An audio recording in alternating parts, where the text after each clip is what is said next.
brought to you by Vega, powered by Sankobai and Women. Bravo Zabakiri. ઉનાળામાં સુરત દાદા પ્રકોપ વર્તાવી રહ્યા છે અને ગરમીથી લોકો ત્રાહિમામ પોકારી ઉઠ્યા છે। ત્યારે રાજકોટમાં ગુંદાવાડી વિસ્તારમાં અનેક એવી સામાજિક સંસ્થાઓ છે એ આગળ આવી છે અને લોકોને ગરમીમાંથી આંશિક રાહત મળી રહે એ માટે ઠંડા પીણાઓ પાઈ રહી છે। રાજકોટના ગુંદાવાડી વિસ્તારના એ દ્રશ્યો છે કે જ્યાં ગરમીથી આંશિક રાહત મળી રહે એ માટે ખાસ વ્યવસ્થા કરાઈ છે। અસહ્ય ગરમીથી રાહત મળે તે માટે સ્થાનિકોને મફતમાં છાશનું વિતરણ કરવામાં આવી રહ્યું છે। केसरिया थी मन जोगी थयूं रे दिल झूमे जुओ मत मस्त थयूं रे केसरिया थी मन जोगी थयूं रे हर पल मनाओ केसरी त्योहार विमल बोलो जुबान केसरी। અસહ્ય ગરમીથી બચવા માટે લોકો આ છાશનો સહારો લઈ રહ્યા છે। હવામાન વિભાગ દ્વારા રાજકોટમાં કાળઝાળ ગરમીને જોતા ઓરેન્જ એલર્ટ આપવામાં આવ્યું છે, જેને લઈને તંત્ર એલર્ટ પર છે। સાથે સાથે સામાજિક સંસ્થાઓ છે તેમના દ્વારા પણ લોકોને ગરમીની અસર ન થાય તે માટેના પ્રયોગો કરવામાં આવી રહ્યા છે। આપને હું દ્રશ્યો બતાવવા માંગીશ કે રાજકોટના જે ગુંદાવાડી મેઇન રોડ વિસ્તારના દ્રશ્યો છે કે જ્યાં અત્યારે જે સામાજિક આગેવાનો છે તેમના દ્વારા લોકોને જે છાશ વિતરણ છે તે કરવામાં આવી રહ્યું છે। આજે રાજકોટ શહેરની જો વાત કરવામાં આવે તો રાજકોટ શહેરમાં આજે પણ જે 44 ડિગ્રી જેટલું તાપમાન છે ને 44 ડિગ્રી તાપમાનમાં લોકો ડિહાઇડ્રેશનનો શિકાર ન થાય તે માટે જે છાશ વિતરણ છે તે કરવામાં આવી રહ્યું છે।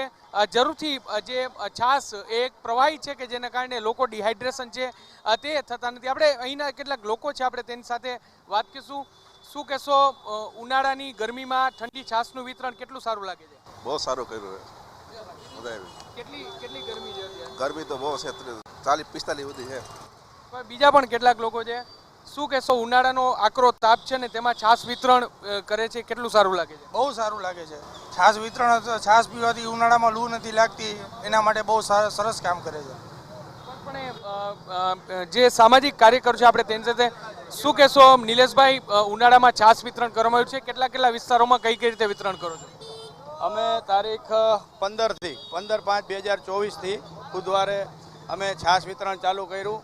કુદરતે જ્યારે આજે આપણને સાધન સંપત્તિ કે કાંઈ વ્યવસ્થા આપણને આપી હોય તો એને પ્રેરણારૂપી આપણે સેવામાં પરિવર્તિત કરી અને નિમિત્ત માત્ર બની અને અમે આ છાશ પીવાનો જે 44 અને 45 ડિગ્રી છેલ્લા અઠવાડિયાથી આ ચાલુ છે ત્યારથી લઈને આજ દિવસ સુધી અમે વોર્ડ નંબર 14માં જિલ્લા ગાર્ડન ચોક, ગુંદાવાડી પોલીસ ચોકી, ભક્તિનગર સર્કલ, સોરઠિયાવાડી સર્કલ, જલારામ ચોક તેમજ મિલપરા કેનાલ રોડ ઉપર તેમજ આજે Bombay iron workers Kevdavadi main road, Pavanputra ચોક, આ રીતના અમારા વોર્ડના 10 પોઈન્ટ છે મુખ્ય।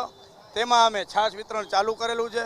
રોજના 3000થી 3500 લોકો આ છાશનું વિતરણ કરી છે એમનો લાભ લે છે। તેમાં અમને રાજકોટમાં વોર્ડ નંબર 14ના કોર્પોરેટરશ્રીઓ તેમજ કાર્યકર્તાઓ તેમજ આપણા ધારાસભ્ય શ્રી રમેશભાઈ ટીલારા, ઉદયભાઈ કાનગડ, દર્શિતાબેન તેમજ કોર્પોરેટરશ્રીઓ, સ્ટેન્ડિંગ કમિટીના ચેરમેનશ્રીઓ અને વોર્ડના કાર્યકર્તાઓ અને સેવાભાવી સંસ્થા અમારા કાર્યકરો સાથ અને સહકાર આપે છે। દરરોજના જે 3500 થી 3000 ગ્લાસનું વિતરણ કરે, તમે શું કહેશો, ઉનાળામાં છાશ છે તો ખૂબ જ જરૂરી હોય છે ને તેનું વિતરણ ત્યારે થઈ રહ્યું છે?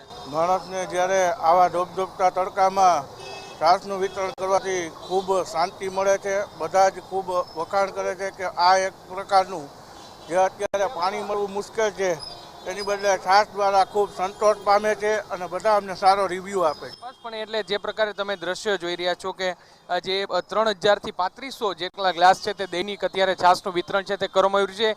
ડિહાઇડ્રેશનનો લોકો શિકાર ન થાય તે માટે અલગ જે વહીવટી તંત્ર છે તેમના દ્વારા તો એડવાઇઝરી બહાર પાડવામાં આવી છે। સાથે સાથે જે સામાજિક સંસ્થાઓ છે તે સામાજિક સંસ્થાઓ દ્વારા પણ અત્યારે છાશનું વિતરણ છે તે કરવામાં આવી રહ્યું છે। રાજકોટ શહેરની વાત કરવામાં આવે તો 45 ડિગ્રી જેટલું તાપમાન છે ને 45 ડિગ્રી તાપમાન વચ્ચે લોકો છે તે અસહ્ય ગરમીનો સામનો કરી રહ્યા છે। તેની વચ્ચે જે સામાજિક સંસ્થાઓ છે તે પણ હવે લોકોને ગરમીની અસર ન થાય તે માટે આગળ આવી છે। કેમેરા પર્સન ભાવેશ લશ્કરી સાથે મોહિત Bhatt, TV9 Rajkot. powered by Sankobai and Women. Bravo Zabakiri.